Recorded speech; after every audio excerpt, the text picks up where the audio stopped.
요한복음 13장 3절에서 17절입니다. 요한복음 13장 3절에서 17절입니다.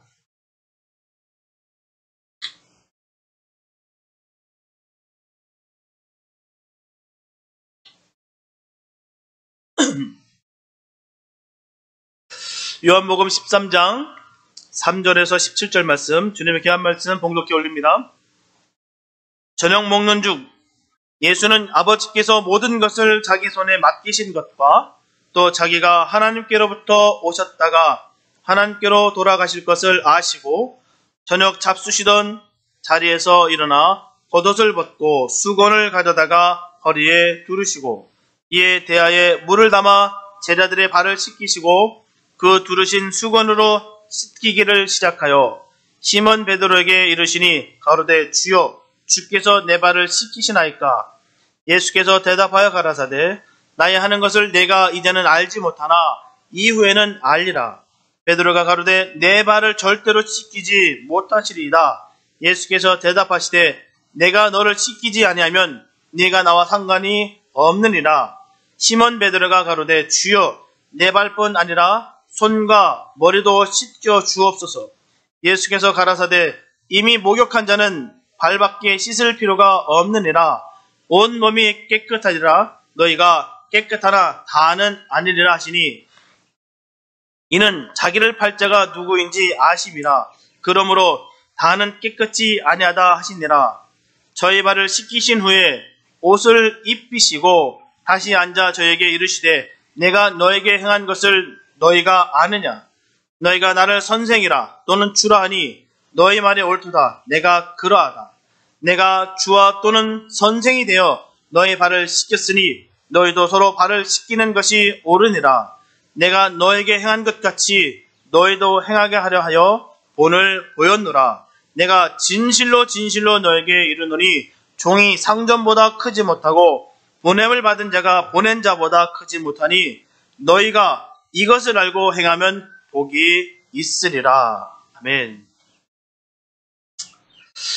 헨리 나우엔이라는 사람에 대해서 들어보신 분도 있을 것이고 아직 전혀 들어보시지 못하신 분도 계실 것입니다. 그는 예수의 사제이자 심리학자로 기독교의 영적 작가로 잘 알려진 분이에요. 헨리 나우엔의 유명한 책들과 그리고 신학과 신앙은 개신교의 가르침과는 다른 것도 많습니다. 그러나 예수 그리스도를 삶 속에서 따르기 위해 세상의 모든 인정과 안정을 다 버리고 고독한 영혼들을 위한 헌신의 삶을 보면서 예수 그리스도를 따른다는 의미를 많이 생각나게 합니다. 그래서 분명 그는 카톨릭 사제이지만 그의 많은 저서들이 목사님들의 서재에 꽂혀 있습니다. 저 역시 이분의 책들이 제 책꽂이에 꽂혀 있어요. 1932년 네덜란드에서 태어난 헨리 나우엔은 예수의 사제 서품을 받고 철학과 신학을 공부한 후에 예일 대학교와 또한 하버드 대학에서 교수로 학생들을 가르쳤습니다. 근데 그는 누구나 부러워하는 그 최고의 영의 삶을 다 버리고 낮은 곳으로 내려가기 위해 1985년 하버드 대학을 떠났습니다. 그는 프랑스 파리에 있는 정신지체장애인 공동체 나르슈를 방문하고 나서 이젠 여생을 장애인과 보내기로 결심한 것이에요.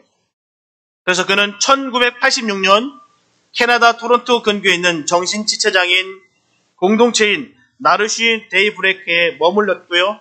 1996년 9월 이 세상을 떠나기까지 그는 마지막 삶을 그곳에서 보내게 됩니다. 그가 지낸 작은 방에는 1인용 침대와 책꽂이 하나 그리고 가구 몇 개가 놓여있을 뿐이었어요. 그런 열악한 환경 속에 있었을지라도 그가 집필한 그의 저서들은 많은 예수님의 사람들의 마음에 영성과 감동을 지금까지 계속해서 주고 있습니다.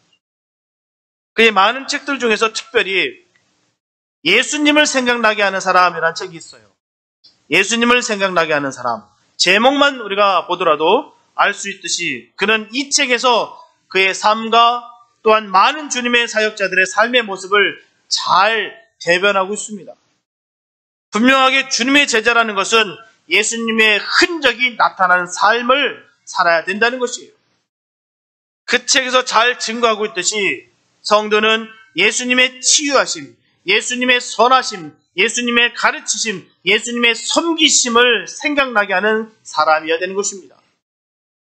저와 여러분들도 예수님의 사람들이라는 이름에 부끄럽지 않는 섬기는 종이 되어야 될 줄로 믿습니다. 우리 주님처럼 말이에요.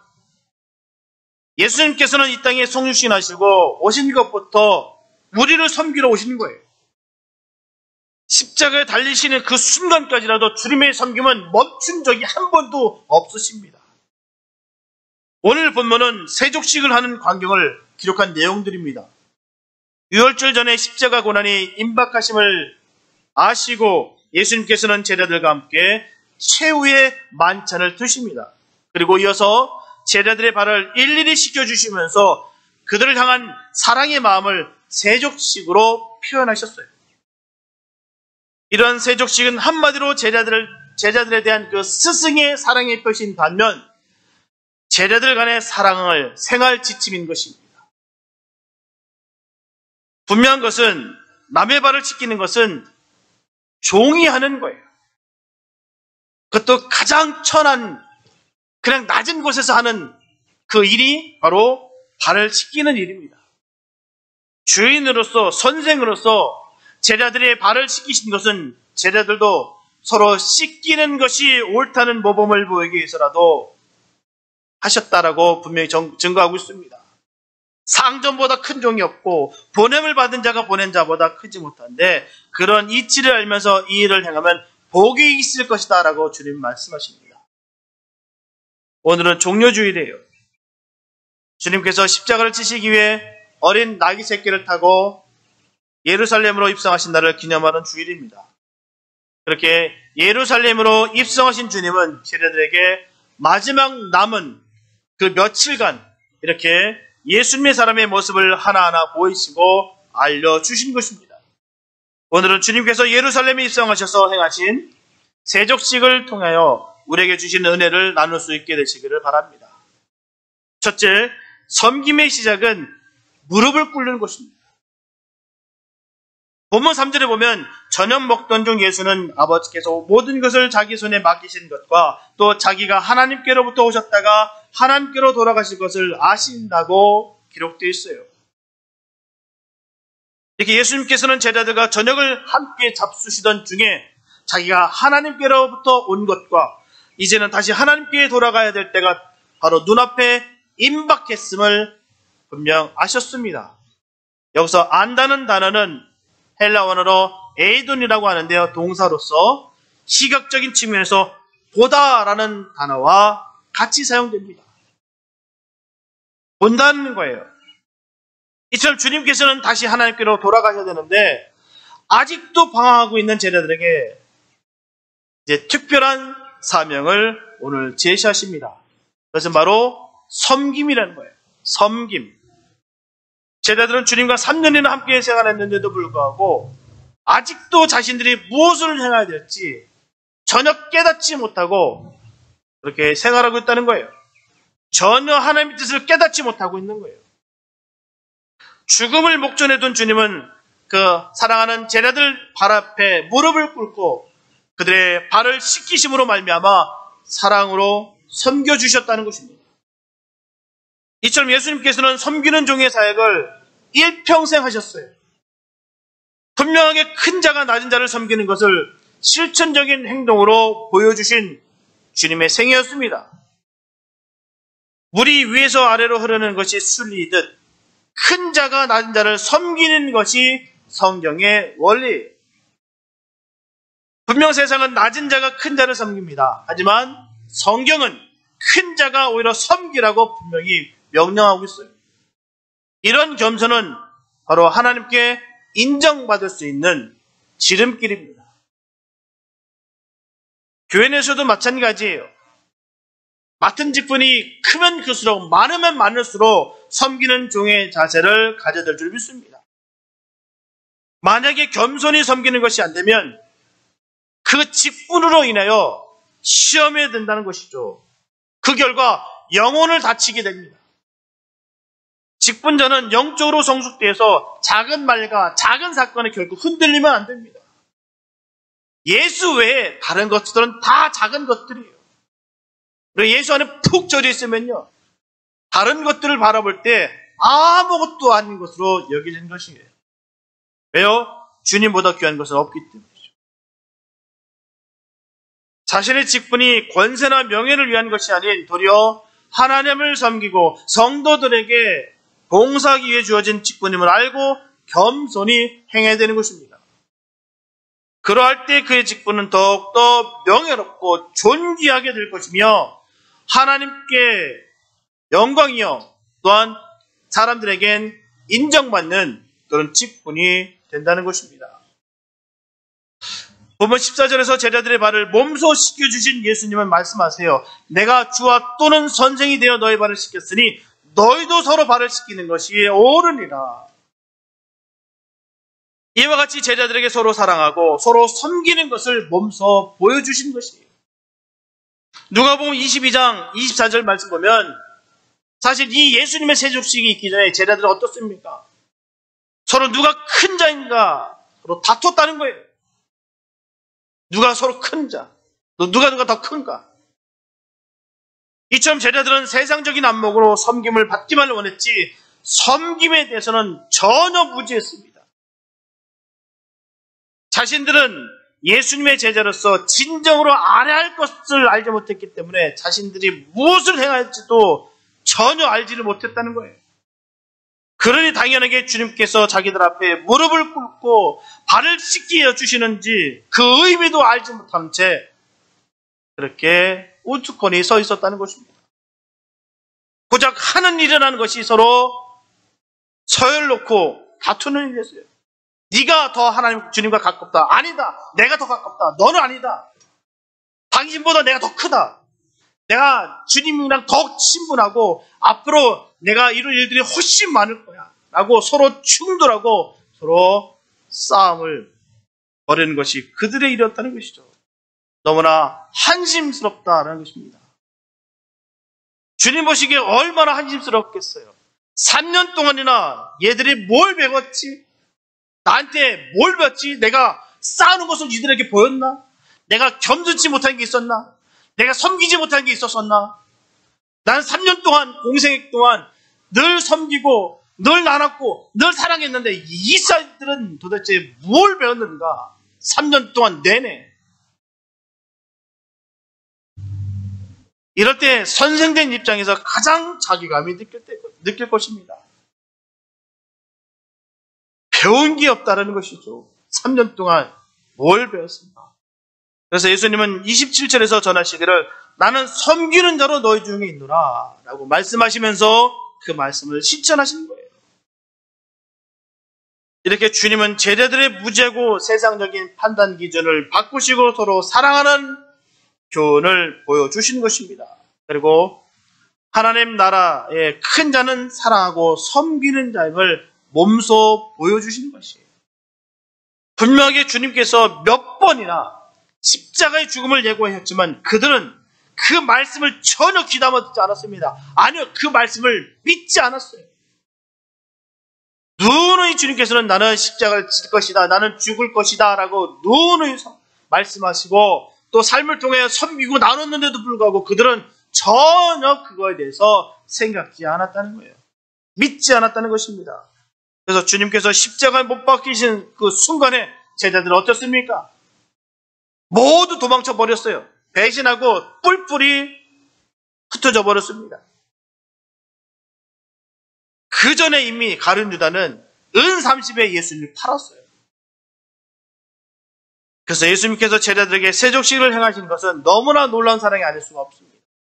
너무 놀라운 사랑이에요. 이 모든 것을 다 아시는데도 불구하고 주님께서는 그 세족식을 감당하셨다는 것이죠.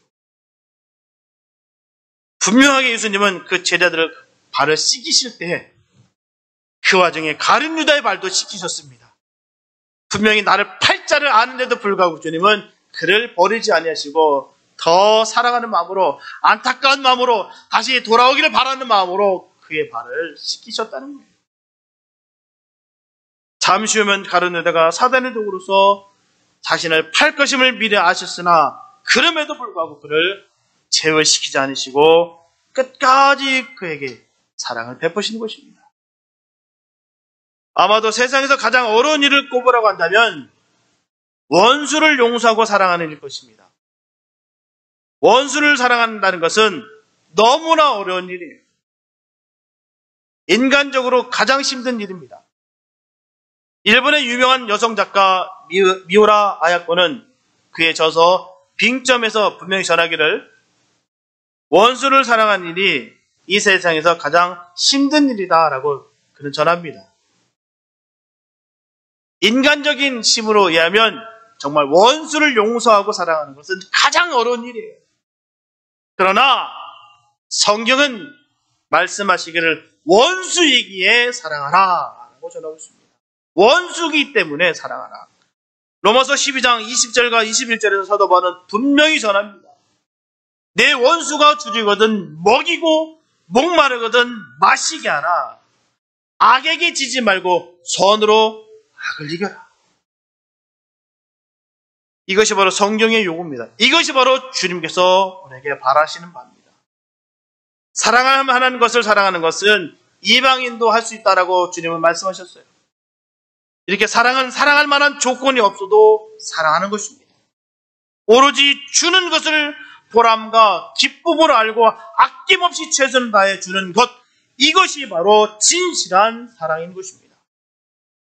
본문 4절 후반부에서 주님은 겉옷을 벗고 수건을 가져다가 허리에 두시고 라고 겸손한 모습을 보여주셨어요. 헬라어로 겸손이라고 하는 것은 타페이노스라고 하는데요. 형용사로서 문자 그대로 해석하면 낮은 땅, 빈 땅이란 뜻입니다. 낮은 땅, 빈 땅. 그래서 달리 말하면 낮은 곳, 비어있는 곳을 의미하는 것이에요. 낮은 곳, 비어있는 곳. 그러므로 이처럼 비어있는 겸손한 마음에만 진리가 담길 수가 있습니다. 그래서 이사야 선지자는 이사야서 29장 19절 상반부에서 분명히 전하기를 겸손한 자가 여호와를 인하여 기쁨이 더한다고 했어요. 분명히 겸손한 자의 그 낮고 비어있는 마음에는 언제나 여호와 그 하나님의 그 진리의 말씀이, 그 진리의 생명과 기쁨과 사랑이 흘러내리는 것입니다. 그래서 주님께서 겉옷을 벗었다는 것은 자신의 권리와 특권을 포기하셨다는 거예요. 권위주의를 다 벗으셨다는 것입니다. 그리고 수건을 허리에 둘렀다는 것은 겸손한 자리에 앉았다라는 것이에요. 자기를 온전히 비웠다는 것입니다. 그래서 진정한 겸손한 사람은 주님께서 자기에게 무엇을 행하시든지 무슨 일을 맡기시든지 두말 없이 주님께 자기를 맡겨드리는 사람이에요. 이 사람이 바로 겸손한 사람입니다. 나에게 무슨 일을 맡기든 무슨 일을 나한테 행하시든 온전히 주님께 다 맡기는 것, 이게 겸손한 사람이다라는 것입니다. 그렇기 때문에 주님께서 우리를 지배하실 수 있도록 자발적으로 자기 자신을 비우시기를 바랍니다. 저와 여러분들은 손수 제자들의 발을 씻기심으로 스스로의 종의 자리에 앉으신 예수님의 그 겸손한 모습을 본받아야 될 줄 믿습니다. 우선 발을 씻기기 위해서는 어떨까요? 무릎을 반드시 꿇어야 됩니다. 무릎을 반드시 꿇어야 되는 거예요. 무릎을 꿇지 않고서는 절대로 그 발을 씻길 수가 없습니다. 내가 발을 씻기기 위해서는 먼저 내가 무릎을 먼저 꿇어야 됩니다. 예수님께서는 피조물인 그 인간들을 위해서, 그 잿덩어리든 그들을 위해서 주님께서는 무릎을 꿇어주셨어요. 선한 것이 하나도 없었던 그들, 버릴 것을, 배신할 것을 다 알았던 그들에게 주님은 무릎을 꿇어주셨다는 거예요. 그 자들이 바로 저와 여러분들입니다. 주님은 그런 우리들을 위해서 무릎을 꿇어주셨다는 거예요. 이처럼 예수님께서는 하늘 보좌를 다 버리시고 자기를 비워 종의 형체를 가져 사람이 되셨고요. 끝내는 십자가에서 죽으심으로 말미암아 순종의 모범이 되셨던 것입니다. 절대로 입으로 외치는 겸손과 순종이 아니에요. 몸소 행하심으로써 참다운 겸손과 순종이 무엇인지 우리에게 명확하게 가르쳐 주셨던 것입니다. 우리들도 나보다 가난하고 못 배우고 어려움 당하는 사람들을 돌아보고 관심을 갖고 사랑으로 보살핌으로 제자들의 발을 씻기신 예수님의 겸손한 모습과 마음을 오늘날에 재현하며 살아가는 예수님의 사람들이 되시기를 축복합니다. 둘째, 성도는 성화의 과정이 필요합니다. 예수님께서 발기심을 통하여 가르치는 또 하나의 큰 신학적 의미는 구원받은 모든 성도는 성화의 과정이 반드시 필요하다는 거예요. 성화의 과정. 제자들이 발을 씻김으로 인해서 온몸으로 깨끗해진 것처럼 우리들이 우리의 죄를 자백하면 미쁘시고 의로우신 예수님께서 우리의 모든 죄를 속량해 주시는 것입니다. 본문 8절 전반부에 보면 베드로는 전하기를 내 발을 절대로 씻기지 못하시리이다 라고 전합니다. 이 말은 그의 굳은 결심을 잘 나타내 주는 거예요. 이런 베드로의 항변은 너무나도 당연한 것으로 보이기도 합니다. 왜냐하면 선생이 제자들의 발을 씻기는 것은 도저히 있을 수 없는 일입니다. 주인이 종의 발을 씻기는 것은 상상도 할 수 없는 일들이었다라는 것이죠. 그러나 베드로는 항상 인간적인 눈으로 주님의 행동을 평가했다는 것입니다. 인간적인 판단과 눈으로 보게 되면 예수님의 이런 행위는 이해할 수 없는 거예요. 더 나아가 예수님께서 하셨던 모든 사랑을 베푸셨던 모든 행위는, 모든 사역은 우리 인간적인 눈으로는 결코 이해할 수가 없습니다. 그러므로 영적으로 점검하지 않고 단순히 기분과 감정으로 성급한 판단과 결론을 우리가 피해야 되는 거예요. 따라서 우리의 이성과 경험과는 상반된다 할지라도 말씀을 믿고 순종하며 신앙을 지켜야 될 줄 믿습니다. 성경은 이성적으로 보는 것이 아니에요. 영적으로 보는 것이죠. 오늘 본문에서 주님 앞에 단호하게 거부하는 베드로는 스스로 생각해 볼 때는 너무나 주님께 드릴 수 있는 정말 최고의 겸손이라고 그는 생각했어요. 제대된 도리로서 지켜야 할 선을 지켜야 된다고 그는 생각했습니다. 어떻게 선생이 제자의 발을 닦일 수가 있는가? 나는 선생님의 제자인데 어떻게 내 더러운 발을 주님이 씻길 수 있겠는가? 내가 거부하는 것, 내가 빼는 것이 주님 앞에 겸손한 것이다. 저는 그렇게 생각합니다. 그러나 주님께서는 그와 전혀 생각이 다르셨어요. 본문 8절 후반부에 보면 내가 너를 씻기지 아니하면 네가 나와 상관이 없느니라 주님 말씀하십니다. 이렇게 주님은 베드로의 사역을 겸손이라 칭찬하지 않으셨어요. 우리가 기억해야 되는 것은 주님께서 하시라는 것을 거절하는 것은 절대로 겸손이 아닙니다. 바로 교만이에요. 주님의 일을 막는 것은 바로 세상적인 것입니다. 사단의 권세라는 거예요. 아무리 보기 좋아도 번듯해 보인다 할지라도 주님 하시는 일을 방해하는 것은 결코 선한 것이 아닙니다. 예를 들어 베드로의 거절은 마치 병든 환자가 의사의 치료를 거부하는 것과 같은 어리석은 처사였다는 것이죠. 의사 처방 없이 이상한 약초를 가져다가 함부로 약을 먹고 더 큰 병을 얻게 되는 경우가 참 많아요. 의사의 진단을 완전히 무시하고 본인이 의사가 되는 경우가 참 많습니다. 자기 스스로 판단하고 의사가 뭘 알아? 내 몸은 내가 더 잘 알지. 그렇게 여기면서 병을 키우시는 분들이 있다는 것이죠.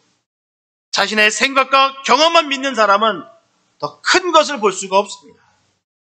내가 맨날 생각했던 것, 내가 겪어봤던 경험만 믿게 되면 항상 그 고정관념에 갇혀있기 때문에 그래서 시야가 좁을 수밖에 없습니다. 다른 것을 전혀 인정치 않는다는 거예요. 전혀 개념치 않습니다. 내 것만, 내 생각만 옳다라고 여기는 거예요. 베드로는 주님의 의도와 전혀 상관없이 자신의 입장만 중요하게 생각했다는 것이죠. 주님께서 왜 그렇게 하셔야만 했을까? 그런 생각은 전혀 1도 하지 않았다는 거예요. 내 발 닦이면 안 됩니다. 더럽습니다. 선생님 되셔서 왜 제자 발 닦이십니까? 안 됩니다. 이렇게 전하는 거예요. 왜 선생님께서, 왜 예수님께서, 왜 제자들의 발을 왜 닦으셨을까? 왜 이런 일을 하셨을까? 전혀 생각지 않았다는 거예요. 지금까지 예수님께서는 한 번도 의미 없는 말씀과 행동을 하신 적이 없으세요. 그런데도 불구하고 베드로는 자기 생각만 생각했던 거예요. 그의 무지함이 주님의 진리가 가려질 뻔했습니다. 왜냐하면 주님의 밝히심은 죄인의 구속사역에 대한 하나의 상징이었기 때문이에요. 분명한 것은 주님의 보혈의 피로 죄사함을 받지 못하는 자는 주님과는 아무런 관계가 없는 거예요. 가장 비참한 것입니다. 가장 무서운 거예요. 도무지 나는 알 수 없다. 이 말이 얼마나 무서운 말입니까? 예수님부터 그 음성이요. 난 너를 도무지 알 수 없다. 나와 너는 상관이 없다. 이 말씀보다 무서운 말은 없습니다. 아무 관계가 없다는 거예요. 만약 베드로가 계속해서 이런 주님의 사역을 거절했다면 그는 주님의 구원 사역의 회방자로 자신에게 임할 구원마저도 박살당하는 엄청난 결과를 가져왔을 거예요. 우리는 영적 씻김의 중요성을 깨달아 날마다 말씀을 듣고 말씀을 통하여 죄를 회개하는 성도들이 되어줄 줄 믿습니다. 우리가 이런 모습을 통해서 이런 수제자 이 베드로의 민낯을 통해서 우리가 깨닫게 되는 것은 우리에게도 희망이 있다. 우리에게도 희망이 있다는 거예요. 정말 주님의 최고의 제자, 주님 함께 했던 그 제자도 이 민낯이 그대로 있다는 것이죠. 늘 즉흥적이었고 늘 흥분했고 늘 혈기가 넘쳤던 그였다라는 것입니다. 그러나 이런 실수투성인데도 주님이 그를 사랑할 수밖에 없었던 명확한 증거가 있어요. 그 이유가 있습니다. 바로 그는 회개하고 돌아오는 거예요. 즉각적인 회개입니다. 자기가 잘못했다 여기는 순간 그는 바로 회개했다는 거예요. 주님 앞에 바로 회개하고 무릎을 꿇는 사람이 바로 현명한 것입니다. 그 사람은 반드시 승리합니다. 고집부리고 자신의 뜻대로 살려고 하는 것이 세상에서 가장 어리석은 거예요. 주님 앞에 가장 불쌍한 사람입니다. 주님께서 너는 나와 상관없는 사람이 될 것이라는 그 한마디에 정신이 번쩍 든 베드로는 본문 9절에서 전합니다. 주여 내 발뿐 아니라 손과 머리도 씻겨주소라고 그는 고백해요. 주님께서 행하시는 일을 생각하는 것이 겸손이 아니라 교만인 것을 깨달은 베드로는 주님께 겸손하게 자기를 의탁합니다. 그런 주님께서 자기 발을 씻어주시는 경험은 너무나 큰 은총이며 소중한 체험인 것을 깨닫게 되었다는 것이에요. 그래서 베드로는 주님의 말씀을 통해 정결케 하시는 은혜와 권능을 깨달았고 그 순간 자기의 손과 머리까지도 다 씻어주실 것을 주님께 요구했다라는 사실입니다. 그러나 예수님께서는 일상생활 중에 이미 목욕한 사람은 집에 들어와서 발의 더러움을 씻기만 하면 되듯이 영적 생활에서도 이미 죄의 씻음을 받은 자는 다시 그와 같은 속죄함이 필요 없다라고 분명히 가르쳐 주십니다. 그것은 영적 진리로서 우리가 한번 그리스도의 바로 예수 그리스도의 대속으로 인한 은혜로 구원받았으면 그것으로 그 한 번만으로 족한 것이라는 사실이에요. 우리가 구원받는 그 조건이 뭡니까? 오직 예수입니다. 오직 예수를 믿음으로 구원을 받는 거예요. 자기 의와 율법으로 구원을 받는 것이 아닙니다. 진정으로 주님을 믿었을 때 믿는 것이 뭐예요? 주님이 나의 구주가 되신 것과 주님께서 하셨던 그 모든 말씀을 내가 믿는 것, 내가 행하는 것, 따르는 것, 주님을 닮아가는 것, 이것이 믿음이에요. 그러므로 우리가 구원을 받는 것입니다. 우리의 연약함과 부지로 인해서 날마다 저지른 죄악들로부터 깨끗해지기 위해서는 날마다 회개해야 되는 것입니다. 주님께서는 회개를 요청하고 계세요. 생활 가운데 어쩔 수 없이 범하는 죄들은 그때마다 발을 씻는 것처럼 죄를 자백하고 죄 사함을 받아야 된다는 뜻입니다. 이런 주님의 뜻과 사랑을 깨닫게 된 베드로는 사도행전 2장 38절에서 전하기를 너희가 회개하여 각각 예수 그리스도의 이름으로 세례를 받고 죄사함을 얻었으나 죄사함을 얻으라. 그리하면 성령을 선물로 받으리라. 이렇게 회개하는 자에게는 죄사함을 주실 뿐만 아니라 성령을 선물로 주신다라고 약속하고 계십니다. 그래서 저와 여러분들은 날마다 자신의 죄와 허물을 회개함으로 말미암아 예비하신 하나님의 축복을 받아 누리게 되시기를 예수님의 이름으로 축복합니다. 셋째, 주님을 본받는 삶은 행복이에요. 주님을 믿는다는 것은 주님께서 걸어가신 길을 함께 걷는 것입니다. 그리고 주님께서 사신 삶을 본받아 사는 것이에요. 그렇기 때문에 주님을 본받지 않고 행함이 없는 믿음은 절대로 참된 믿음이 아닙니다. 그래서 행함이 없는 믿음은 쓸모가 없고 시간 낭비가 되고 인생을 낭비한 것일 뿐입니다. 그래서 주님은 본문 16절과 17절에서 방부의 말씀을 하시기를 내가 진실로 너에게 이르노니 종이 상전보다 크지 못하고 보냄을 받은 자가 보낸 자보다 크지 못하니 너희가 이것을 알고 행하면 복이 있으리라. 주님 말씀하셨어요. 예수님의 사람들인 우리가 주님을 본받아 살아가는 것보다 더 복된 삶은 없습니다. 주님은 오늘 본문에서 몸소 삶의 본을 보이셨고요. 서로 발을 씻겨주라는 거예요. 여기서 발을 씻어주라는 것은 일단 발이라는 것은 우리의 몸 여러 부분에서 별로 대우받지 못한 부분이 바로 발입니다. 가장 천대시 받는 게 바로 발이에요. 우리 몸의 맨 밑바닥에서 온갖 고생을 다 하는 것이 바로 발입니다. 그러다 보니 먼지도 붙게 되고요. 냄새도 나게 되어 있다는 것이죠. 그래서 아무리 발을 깨끗이 씻어도요. 발로 악수를 권하면 누구나 불쾌하게 생각합니다. 발을 아무리 깨끗이 잘 닦았다 할지라도 발로 다 손을 내밀면 손 대신 발을 내밀어 버리면 누구든 사람은 불쾌하게 생각한다는 것이죠. 그러므로 주님께서 발을 씻기라는 그 의미는 겸손이 없으면 절대로 이 일을 할 수 없다는 것입니다. 분명하게 상대 발 아래 무릎을 꿇지 않으면 안 된다는 거예요. 그래서 종의 자세와 마음을 가져야 된다는 것입니다. 그렇지 않으면 이 사역은 절대로 불가능하다는 것입니다. 그래서 서로 상대를 우러러 섬기는 삶을 살라는 거예요. 분명한 것은 사람이라면 누구나 자기 중심적으로 자기가 원하고 바라는 대로 살기를 원합니다. 자기 위주대로 모든 것이 다 돌아가기를 원한다는 거예요. 어느 누구라도 다른 사람 발 아래 무릎을 꿇고 섬기며 살기를 원하는 사람은 없을 것입니다. 그런데 주님께서는 다른 사람 발 아래 무릎을 꿇고 섬기며 사는 삶이 복된 삶이라 지금 말씀하고 계신 거예요. 그 이유는 주님을 만날 수 있는 곳은 언제나 섬기는 장소라는 거예요. 섬기는 장소. 주님은 늘 그곳에 계십니다. 오직 그곳에서만 주님을 구체적으로 만날 수가 있어요. 우리가 주님을 인격적으로 만나야 될 줄 믿습니다. 주님을 인격적으로 만나기 위해서는 우리가 섬기는 곳에 있어야 될 줄 믿습니다. 왜요? 주님이 바로 그곳에 계시니까. 주님을 진정으로 만나게 되는 곳이 바로 섬기는 그곳입니다. 주님을 만나기 때문에 우리가 진정으로 섬기는 마음으로 주님과 함께 인격적인 만남을 통해서 그 사역을 감당하기에 우리가 행복할 수 있는 거예요.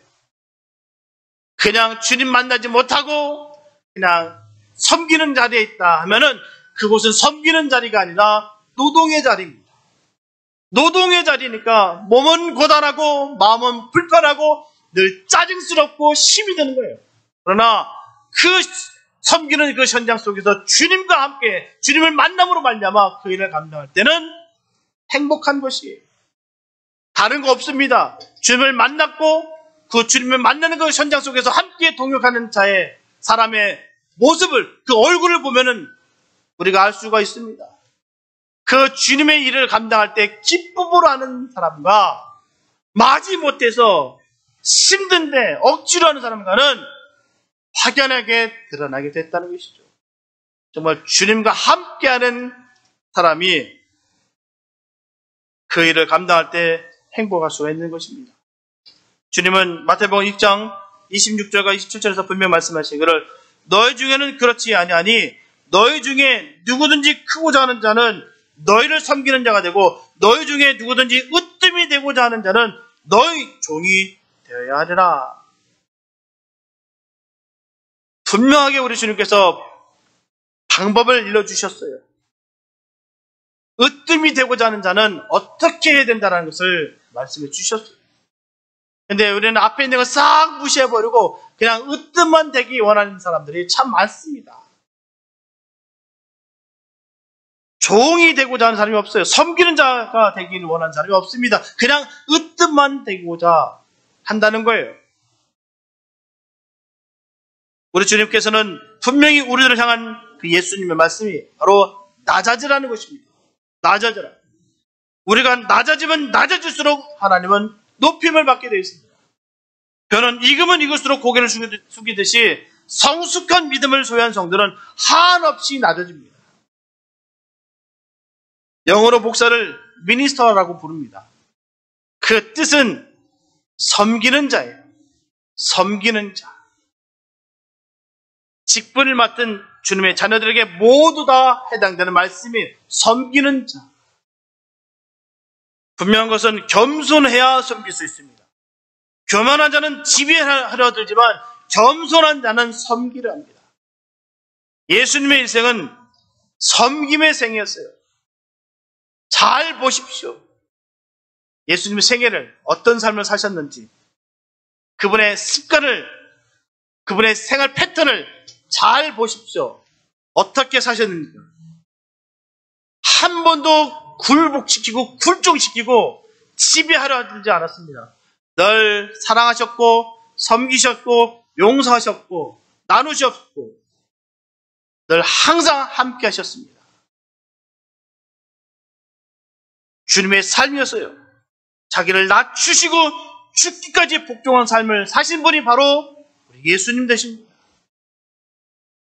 저와 여러분들은 예수님을 본받아 남을 나보다 귀하게 여기며 섬기시기를 즐겨하는 예수님의 귀한 사람들이 되시기를 바랍니다. 사랑하는 성도 여러분, 마태복음 20장 28절에 보면 주님은 말씀하세요. 인자가 섬김을 받으러 온 것이 아니라 도리어 섬기려 하고 자기 목숨을 많은 사람들의 대속물로 주려 함이니라. 이처럼 예수님은 그의 생의 마지막까지도 제자들에게 겸손과 섬김의 본을 그대로 보여주셨어요. 섬김의 절정은 십자가상의 대속의 죽음으로 나타나셨습니다. 오늘은 절기상 종료주일이에요. 얼마 전에 말씀을 나눴기 때문에 종료주일에 대해 말씀을 나누지 않았으나 하지만 지난번에 말씀을 나눴듯이 한 손에는 종려나무 가지를 또한 한 손에는 돌 들었던 그들의 모습을 뻔히 아셨는데도 불구하고 그 험한 그 십자가의 길을 거셨던 주님의 사랑은 변함이 없으셨습니다. 언제나 주님은 죄 많은 인간들을 구원하시기 위해서 자신의 무릎을 꿇어주셨어요. 철저하게 자신을 비우시고 무릎을 꿇어주셨습니다. 그 사랑으로 우리가 구원을 받은 거예요. 얼마나 감사한지요. 주님께서 저와 여러분들을 위해서 무릎을 꿇어주셨습니다. 이제 성숙된 제자들이라고 한다면 서로 발을 씻기며 남들을 섬겨야 될 줄 믿습니다. 우리의 삶 속에서 성령님의 도우심과 권능으로 예수님을 닮고 따라 사시면 하나님께서는 영광이 되며 하나님께서 기뻐하십니다. 그러므로 저와 여러분들은 어떤 환경 가운데 있다 할지라도 십자가 사랑을 나타내며 그리고 허물과 죄를 용서하기를 힘쓰며 그들의 허물에 발을 씻기는 섬김의 삶을 사시기를 바랍니다. 그리하여 주님을 잘 섬기는 예수님의 사람이 되어서 주님 주시는 큰 복을 받을 수 있게 되시기를 예수님의 이름으로 축원합니다. 기도합니다. 사랑하신 감사합니다. 아버지, 우리에게 섬김의 모습을 보여주셨던 주님 감사드립니다. 주님께서 섬겨주시지 않았다면 우리 앞에 주님께서 무릎을 꿇어 발을 씻겨주시지 않으셨다면 우리는 주님과 전혀 상관없는 사람이었다라고 주님은 말씀하셨습니다. 하나님, 우리의 더러운 발을 주님 앞에 내어놨을 때 주님 아낌없이 사랑하셔 주셨고 주님이 그 손으로 우리 발을 씻겨주셨던 것처럼 우리가 받은 이 사랑을 우리만 간직하고 우리만 누리는 것이 아니라 이 사랑을 전하는 주님의 뜻을 이루어드릴 수 있는 복된 삶 되게 하여 주시옵소서. 우리가 일평생 살아가면서 늘 주님을 닮아가며 주님 애쓰고 힘쓰셨던 그 섬김의 사역을 우리도 감당하는 그런 복된 삶 되게 하여 주시옵소서. 그로 인하여 주님께서 마음껏 우리에게 칭찬해 주시고 생명의 면류관을 주셨던 그 사랑을 기억하며 우리가 조금도 주눅들지 않고 조금도 마음에 상함이 없고 기쁜 마음으로 승리의 은혜로 우리가 주님 이 사명 감당하기 원합니다.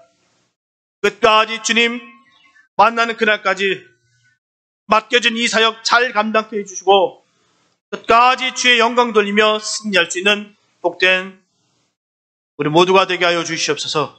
주의 영광이 우리 삶 속에 그대로 드러나게 도와주시고 그 섬김 가운데 하나님의 큰 기적과 은혜가 나타날 줄로 믿습니다. 주님 돌보시고 축복하시고 은혜를 베풀어 주시옵소서. 함께 하실 줄 믿사옵고 우리 권하신 예수님의 이름을 감사하며 기도했습니다.